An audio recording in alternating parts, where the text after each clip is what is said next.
بسم اللہ الرحمن الرحیم۔ دوستو، آج کے اس ویڈیو میں ہم آپ کو حضور صلی اللہ علیہ وسلم کے بچپن اور جوانی کے کچھ دلچسپ واقعہ سنائیں گے۔ حضور صلی اللہ علیہ وسلم کی عمر مبارک جب 7 سال کی ہو گئی تو ایک دن حضور صلی اللہ علیہ وسلم کی آنکھیں دکھنے لگی۔ آپ صلی اللہ علیہ وسلم کے دادا حضرت عبد المطلب نے آپ کا بڑا علاج کرایا، مگر آپ کی آنکھیں ٹھیک نہیں ہوئی۔ دادا عبد المطلب بڑے پریشان تھے کہ اب کیا کیا جائے۔ بڑا علاج کرایا مگر آرام نہ ہوا۔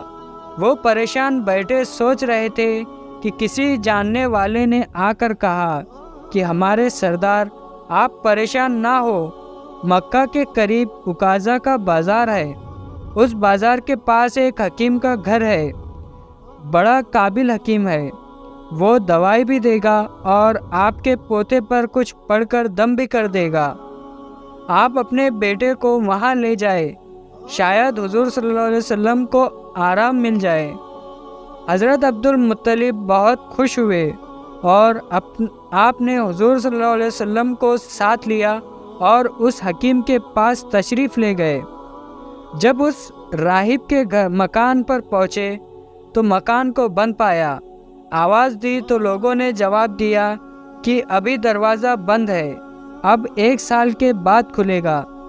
یہ سن کر عبد المطلب مایوس ہو گئے کہ اب کیا ہوگا، لیکن اسی وقت اچانک اس راہب کے عبادت خانے میں ایک زلزلہ آ گیا۔ قریب تھا کہ عبادت خانہ گر جائے اور راہب اس میں دب کر مر جائے۔ اس لیے جلدی سے وہ راہب گھبرا کر باہر نکلا اور حیرت سے چاروں طرف دیکھنے لگا۔ وہ کہہ رہا تھا کہ آخر آج کون یہاں آیا ہے جس کے تعظیم کے لیے میرا عبادت خانہ بھی سجدہ کرتا ہے۔ جب اس راہب کی نظر حضور صلی اللہ علیہ وسلم پر پڑی تو گھبرا کر بولا، کیا عبد المطلب تم اس بچے کو نہیں جانتے کہ یہ کون ہے؟ یہ دنیا کا نبی ہے، گنہگاروں کے صفات کرنے والا ہے۔ اگر اس وقت میں اپنے عبادت خانے سے باہر نہ نکلتا تو اندر ہی دب کر مر جاتا۔ عبد المطلب اس کی حفاظت کرنا، اس کے دشمن یہودی ہو گئے۔ تو عبد المطلب نے کہا کہ راہب، میرے بچے کی آنکھیں دکھتی ہے، سنا ہے تم آنکھوں کا علاج بھی کرتے ہو۔ تو اس راہب نے کہا کہ کیا تم خود حکیم کو بیمار کے پاس لے کر آئے ہو؟ عبد المطلب، ان کا علاج اور ان کے دوا انہی کے پاس موجود ہے، تم ان کے منہ کا لعاب ان کی آنکھوں میں لگاؤ۔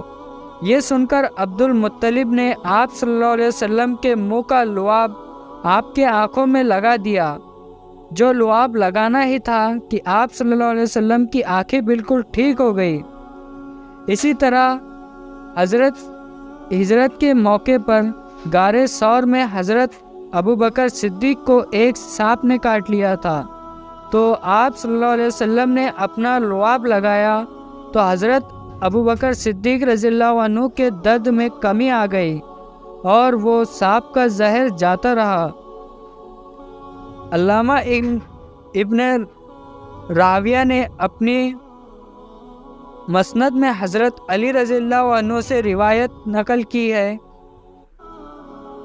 کہ میں نے حضور صلی اللہ علیہ وسلم کو سنا کہ میں جاہلیت کی بری رسموں اور کھیل کود کے طرف کبھی بھی توجہ نہیں ہوا سوائے 2 راستوں کے، اور ان 2 راتوں میں اللہ تعالیٰ نے مجھے سلا دیا۔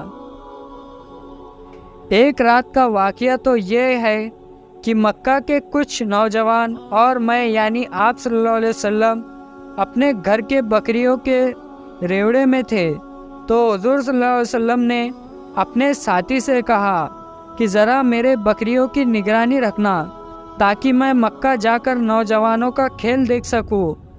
اس نے کہا اچھا ٹھیک ہے۔ پھر میں آبادی کی طرف آیا اور پہلے ہی گھر میں گانے کی آواز سنی۔ پوچھا یہ آواز کیسی ہے؟ تو کسی نے بتایا کہ شادی کا سلسلہ ہے۔ میں گانا سننے کے لیے بیٹھ گیا اور پھر اللہ نے میرے کانوں کو ایسا تھپتھپایا کہ میں سو گیا۔ یہاں تک کہ دوسرے دن سورج نکلنے پر اس کی دھوپ نے مجھے بیدار کیا، اور پھر میں اٹھ کر اپنے ساتھی کے پاس گیا تو اس نے پوچھا کہ اتنے لمبے وقت تک آپ کہاں وہاں کیا کر رہے تھے؟ میں نے اس کو پوری آپ بیتی سنا دی۔ دوسری رات پھر میں نے اپنے ساتھی سے کہا کہ میری بکریوں کا خیال رکھنا تاکہ میں جا کر کچھ کھیل دیکھ سکوں۔ اس نے اقرار کیا اور میں مکہ شہر کی طرف روانہ ہو گیا۔ یہاں آ کر میں نے گانے کی آواز سنی جیسے میں نے کل رات سنی تھی۔ میں دیکھنے کے لیے بیٹھ گیا، لیکن پھر قدرت نے میرے کانوں میں ایسا تھپتھپایا کہ میں سو گیا، یہاں تک کہ دوسرے دن دھوپ نے مجھے آ کر جگایا۔ پھر میں لوٹ کر اپنے ساتھی کے پاس آیا تو اس نے مجھے پوچھا کہ آپ نے کیا دیکھا؟ تو میں نے کہا کہ کچھ بھی نہیں، اور اسے ساری صورتحال بتائی۔ اس کے بعد میں نے نہ کبھی ایسا ارادہ کیا اور نہ ہی مجھے کوئی شوق ہوا، یہاں تک کہ اللہ نے مجھے نبی بنا دیا۔ حضرت زبیر رضی اللہ عنہ سے روایت ہے کہ جب کعبہ کی تعمیر ہو رہی تھی تو حضور صلی اللہ علیہ وسلم اور حضرت عباس رضی اللہ عنہ پتھر اٹھا کر لا رہے تھے۔ اس وقت حضور صلی اللہ علیہ وسلم بہت چھوٹے تھے، تو آپ کے چچا حضرت عباس نے آپ سے کہا کہ میرے بھتیجے محمد اپنا تہبند اٹھا کر کندھوں پر رکھ لو تاکہ تمہیں کندھے پتھر سے زخمی نہ ہو۔ چنانچہ آپ صلی اللہ علیہ وسلم نے اپنا تہبند اتار کر کندھوں پر جیسے ہی رکھا تو آپ صلی اللہ علیہ وسلم بے ہوش ہو کر زمین پر گر گئے اور آنکھیں آسمان میں لگ گئی۔ پھر آپ صلی اللہ علیہ وسلم اٹھے اور فرمانے لگے کہ میرا تہبند لاؤ، میرا تہبند لاؤ، اور فوراً آپ نے تہبند باندھ لیا۔ حضرت عباس رضی اللہ عنہ فرماتے ہیں کہ جب میں نے اپنے چھوٹے بھتیجے کو بے ہوش ہو کر گرتے دیکھا تو جلدی سے دوڑتا ہوا آیا تو کیا دیکھتا ہوں، کیا آپ صلی اللہ علیہ وسلم کی نگاہیں آسمانوں میں لگی ہے۔ میں نے کہا بھتیجے تمہاری حالت کیا ہے؟ تو آپ صلی اللہ علیہ وسلم نے فرمایا کہ میرے چچا جان، جیسے ہی میں نے اپنا تہبند اتارا تو اچانک مجھے پورے آسمان میں ایک عجیب سی مخلوق نظر آئی۔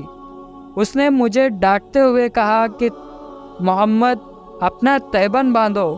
میرے چچا جان، وہ اتنا بڑا تھا کہ اسے دیکھ کر میں بے ہوش ہو گیا۔ پھر اس کے بعد آپ صلی اللہ علیہ وسلم کبھی بھی برہنہ نہیں ہوئے۔ حضرت عباس رضی اللہ عنہ کہتے ہیں کہ میں نے آپ کی یہ بات نوٹ کر لی کہ اس کے بعد آپ کبھی برہنہ نہیں ہوئے، یہاں تک کہ اللہ نے آپ کو رسول بنا دیا۔ پیارے دوستو، امید کرتا ہوں کہ آج کی یہ چھوٹی سی ویڈیو آپ کو بہت پسند آئی ہوگی۔ ویڈیو پسند آئی ہو تو لائک کر کے چینل کو ضرور سبسکرائب کر لے، اور جاتے جاتے ایک پیارا سا کمنٹ کر کے ضرور بتانا کہ آپ کو یہ ویڈیو کیسی لگی۔ السلام علیکم۔